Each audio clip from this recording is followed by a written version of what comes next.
Hello বন্ধুরা, good afternoon. Welcome back to my channel my simple lifestyle. আশা করি তোমার সবাই ভালো আছো। আমি তোমাদের দুষ্টু মিষ্টি বৌদি চলে এসেছি তোমাদের সামনে একটা নতুন দুষ্টু মিষ্টি ব্লগ। তো আজকের ব্লগটা অনেকের রিকোয়েস্টেড ছিল যে বৌদি একটা শাড়ি টপিংয়ের ব্লগ দাও। তো চলে এসেছি তোমাদের মন পছন্দ একটা ব্লগ নিয়ে। তোমাদের যেমন মন পছন্দ নিয়ে এসেছি সেরকম কিন্তু আমার আর কথাটাও রাখতে হবে। পুরো ব্লগটা দেখতে হবে, কোনো স্কিপ না করে। দেখো বৌদির কথাটা শুনে আশা করি তোমাদের ভালো লাগবে ব্লগটা, আর মনের মতনও হবে। তো চলো, আমি দেখো স্নান টান করে চলে এসেছি তোমাদের সামনে সুন্দর করে শাড়ি পরার জন্য। তো চলো আর ভক করবো না, তার আগে বলে দিই একটা কথা, যারা এখনও আমার চ্যানেলটা সাবস্ক্রাইব করোনি, এখনও শুধু ভিডিওই দেখে যাচ্ছ, ঝটপট করে সাবস্ক্রাইব করে দাও তো আমার চ্যানেলটাকে। আর ফেসবুক পেজটা লিঙ্ক দেওয়া আছে ডেসক্রিপশানে, যে ছট করে একটু ফলো করে দাও। আর যারা শর্ট ভিডিও দেখতে বৌদির পছন্দ কর, তারা যে আগে দৌড়ে যে ইনস্টাগ্রামটা ফলো করে দাও, বুঝলে? ইনস্টাগ্রামে ভিডিও শর্ট ভিডিও দেয় বৌদি। তো চলো ঝটপট করে এগুলো কিন্তু করে দিও। তো এখন চলে আসি মেন পয়েন্টে। আজকের শাড়িটা কেমন লাগছে বলো তো আমাকে? লাল কালো শাড়িটা ভালো লাগছে? তোমরা কিন্তু লাইভে বলেছিলে যে খুব ভালো লাগছে বৌদি। হ্যাঁ, আজ কদিন ধরে তোমাদের ভিডিও দিতে হয়তো লেট হচ্ছে। তোমরা হয়তো ভাবছো বৌদি কেমন লেট করছে, ওয়াইফাই নিয়ে নিয়েছে। তাও বৌদি একটু কাজের প্রেশার আছে, ওই কারণে একটু লেট হয়ে যাচ্ছে ভিডিওটা এডিটিং করতে ছাড়তে। তো একটু কয়েকটা দিন সমস্যা হচ্ছে, আশা করছি এরপর থেকে ঠিক হয়ে যাবে, 2-3 দিন পর থেকে ঠিক হয়ে যাবে। তো একটু অ্যাডজাস্ট করে নাও। বৌদিকে এতটা ভালোবাসা এতটা সাপোর্ট দিয়েছো, আমি জানি এইটুখানিও তোমরা অবশ্যই বৌদির সঙ্গে অ্যাডজাস্ট করে নেবে। তো এদিকে দেখো, আজকে বললাম না 3 দিন বাদে আজকে জল দিয়েছে।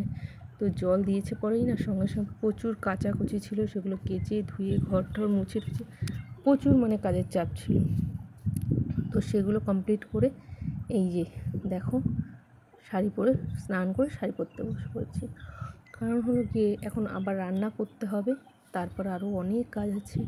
মা আসছে না, দুর্গাপুজো না সামনে, তো শুধু নিজেকে সাজলেই তো হবে না, সুন্দর সুন্দর তো ঘরটাকেও করে সুন্দর করে সাজাতে হবে। হ্যাঁ মানছি, হয়তো তোমাদের মতন অনেকের মতন বড় ঘর দৌড় না আমার, সেরকম সৌন্দর্য ঘর দৌড় না, কিন্তু যেইটুখানি আছে সেটুখানিতেই তো গুছিয়ে রাখতে হবে, কারণ এখানটা আমি থাকি আর এটাতে আমি খুব খুশি।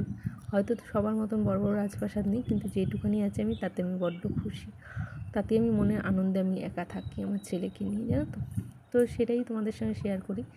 তো চলো, কার কার কী কী পুজোতে জামা কাপড় হলো। আমার কিন্তু জামা কাপড় কিনেছি, তো তোমাদেরকে অবশ্যই সেটা দেখাবো। তোমরা অনেকেই বলেছিলে বৌদি পুজো মার্কেটিং হয়েছে, পুজো মার্কেট তখনও হয়নি, তো ওই জন্য তোমাদের দেখাতে পারিনি। এখন হয়েছে, অবশ্যই তোমাদের সঙ্গে শেয়ার করবো একটা নতুন ব্লগে, ঠিক আছে? তো ব্লগটা দেখো, এদিকে দেখতে পাচ্ছ কত জামা কাপড় কেচেছি, সেগুলো এখন মেলে নিচ্ছি। ওদিকে ছেলেকে খেতে দিয়ে দিয়েছি, কারণ ছেলেকে আজকে স্কুলে নিয়ে যায়নি। স্কুলে নিয়ে গেলে না এইসব কাজ কিচ্ছু করতে পারতাম না।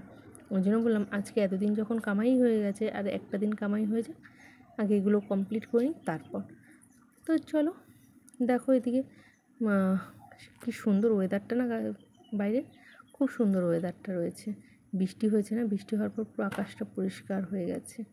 তো ওই জন্য ভাবলাম চলো বৃষ্টি, আর যদি পরিষ্কারও না হতো না আজকে আমি জামা কাপড়গুলো কাচতাম, কারণ অনেক জামা কাপড় হয়ে গেছিলো যেগুলো কাচা ধোয়া হচ্ছিলো না।